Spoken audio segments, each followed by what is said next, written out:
ಇನ್ನು ಕೊಲೆ ಆರೋಪಿ ದರ್ಶನ್ ರನ್ನ ಭೇಟಿಯಾಗಿದ್ದೆ ಅಂತ ಊರ್ ತುಂಬಾ ಹೇಳ್ಕೊಂಡು ಓಡಾಡ್ತಾ ಇದ್ದಂತ ಸಿದ್ಧಾರೂಢ ಎಂಬಾತನ ಅಸಲಿ ನಾಟಕ ಇದೀಗ ಬಯಲಾಗಿದೆ.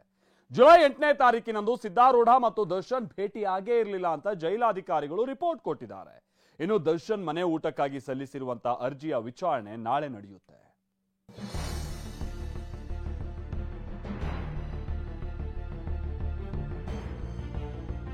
ದರ್ಶನ್ ಭೇಟಿಯಾಗಿದ್ದೆ ಎಂದಿದ್ದ ಸಿದ್ಧಾರೂಢನ ಅಸಲಿ ನಾಟಕ ಬಯಲು. ಸೋಮವಾರ ಅವರನ್ನ ಭೇಟಿ ಮಾಡ್ತೀನಿ, ನಾನು ಕರ್ಕೊಂಡೋಗ್ಬಿಟ್ಟು ಒಂದು ಬಿಸ್ಕೆಟ್ ಪ್ಯಾಕೆಟ್ ಕೊಡ್ತಾರೆ ನನಗೆ. 10 ನಿಮಿಷ ಧ್ಯಾನ ಮಾಡಿಸ್ತೀನಿ, ನಾನು ಅವ್ರಿಗೆ 2 ನಿಮಿಷ ಅವ್ರ ಜೊತೆ ಮಾತಾಡ್ತೀನಿ.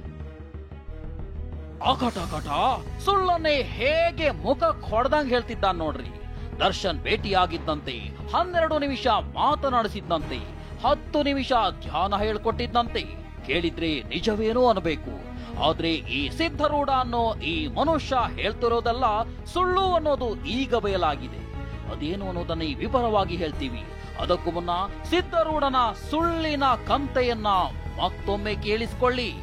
ಸರ್, ಇದೇ ತಿಂಗಳು 8/7/2024 ಅಂದ್ರೆ ಸೋಮವಾರ ಅವರನ್ನ ಭೇಟಿ ಮಾಡ್ತೀನಿ ನಾನು. ರೂಮಲ್ಲಿ ಒಬ್ಬರೇ ಇದ್ರು ಸರ್, ಅಲ್ಲಿ ನಾನು ರೂಮ್ ಒಳಗೆ ಕರ್ಕೊಂಡು ಹೋಗ್ತಾರೆ. ಕರ್ಕೊಂಡು ಹೋಗ್ಬಿಟ್ಟು ಒಂದು ಬಿಸ್ಕೆಟ್ ಪ್ಯಾಕೆಟ್ ಕೊಡ್ತಾರೆ ನನಗೆ.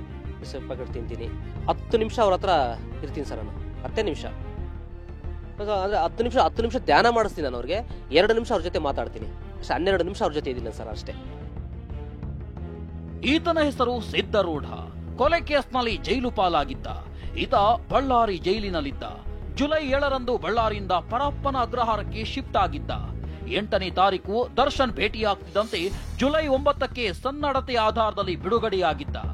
ಆಚೆ ಬಂದವನೇ ದರ್ಶನ್ ಭೇಟಿಯಾದ ಬಗ್ಗೆ ಪುಂಕಾನುಪುಂಕವಾಗಿ ಕತೆ ಕಟ್ಟಿದ್ದ. ಒಂದೇ ದಿನದಲ್ಲಿ ದರ್ಶನ್ ಭೇಟಿಯಾಗಿದ್ದ ಹೇಗೆ ಅನ್ನೋ ಅನುಮಾನ ಎಲ್ಲರಿಗೂ ಇತ್ತು. ಆ ಅನುಮಾನಕ್ಕೆ ಈಗ ಉತ್ತರ ಸಿಕ್ಕಿದೆ. ಸಿದ್ಧಾರೂಢ ದರ್ಶನ್ ಭೇಟಿಯಾಗಿಲ್ಲ ಅಂತ ಜೈಲಾಧಿಕಾರಿಗಳು ವರದಿ ನೀಡಿದ್ದಾರೆ. ನಾಳೆ ದರ್ಶನ್ ಮನೆ ಊಟದ ಅರ್ಜಿ ವಿಚಾರಣೆ. ಮನೆ ಊಟಕ್ಕಾಗಿ ಕೊಲೆ ಆರೋಪಿ ದರ್ಶನ್ ಅರ್ಜಿ ಸಲ್ಲಿಸಿದ್ದು ನಾಳೆ ಹೈಕೋರ್ಟ್ನಲ್ಲಿ ವಿಚಾರಣೆಗೆ ಬರಲಿದೆ. ಮನೆ ಊಟದ ಅರ್ಜಿಯನ್ನ ಮ್ಯಾಜಿಸ್ಟ್ರೇಟ್ ಕೋರ್ಟ್ ವಜಾಗೊಳಿಸಿದೆ. ಹೀಗಾಗಿ ಹೈಕೋರ್ಟ್ನಲ್ಲಿ ನಾಳೆ ಮನೆ ಊಟದ ಭವಿಷ್ಯ ನಿರ್ಧಾರವಾಗಲಿದೆ. ದರ್ಶನ್ ಸಹವಾಸದಿಂದ ಕಂಗೆಟ್ಟ ಡಿ ಗ್ಯಾಂಗ್ ಜೈಲಿನಲ್ಲಿ ವೀಲ. ರೇಣುಕಾಸ್ವಾಮಿ ಹತ್ಯೆ ಆರೋಪದಲ್ಲಿ ಜೈಲು ಸೇರಿರೋ ಡಿ ಗ್ಯಾಂಗ್ ಈಗ ವಿಲ ಅಂತ ಒದ್ದಾಡ್ತಿದೆ. ವಿನಯ್ ಅಂಡ್ ಗ್ಯಾಂಗ್ ಬಾಸ್ ಕ್ಷಮಿಸಿ ಬಿಡಿ ಅಂತ ಗೋಳಾಡ್ತಿದ್ದಾರಂತೆ. ಇನ್ನು ತಂದೆ ಕಳ್ಕೊಂಡ ಅನುಕುಮಾರ್, ತಾಯಿ ಕಳ್ಕೊಂಡ ರಾಘವೇಂದ್ರ ಕುಟುಂಬ ನೆನೆದು ಕಣ್ಣೀರಿಡ್ತಿದ್ದಾರಂತೆ. ಈ ಮಧ್ಯೆ 14ನೇ ಆರೋಪಿ ಪ್ರದೋಷ್ ವಯೋಸಹಜ ಕಾಯಿಲೆಯಿಂದ ಅಜ್ಜಿ ಮೃತಪಟ್ಟಿದ್ದಾರೆ. ಇನ್ನು ನಟ ದರ್ಶನ್ ಬಂಧನ ಮಾಡಿದ ಪೊಲೀಸರಿಗೆ ಶಬಾಷ್ಗಿರಿ ಸಿಕ್ಕಿದೆ. ಬೆಂಗಳೂರಿನ ಕಸ್ತೂರಿ ನಗರದಲ್ಲಿ ಆಯೋಜಿಸಿದ್ದ ಪೂರ್ವ ವಿಭಾಗದ ಮಾಸಿಕ ಜನಸಂಪರ್ಕ ಸಭೆಯಲ್ಲಿ ಮುರಳಿ ಎಂಬ ವ್ಯಕ್ತಿ ಕಮಿಷನರ್ ಸಾಹೇಬ್ರೆ ನಿಮಗೆ ಅಭಿನಂದನೆ ಎಂದಿದ್ದಾರೆ. ದರ್ಶನ್ ಅವನ ಹೆಚ್ಚ ಪ್ರಭಾವ ವ್ಯಕ್ತಿ ಅಂತ ಗೊತ್ತು. ಕಮಿಷನರ್ ಸಾಹೇಬ್ರೆ ನಿಮ್ಗೆ ನಿಜವಾಗ್ಲೂ ಹೃತ್ಪೂರ್ವಕ ಅಭಿನಂದನೆ. Bureau report, TV9.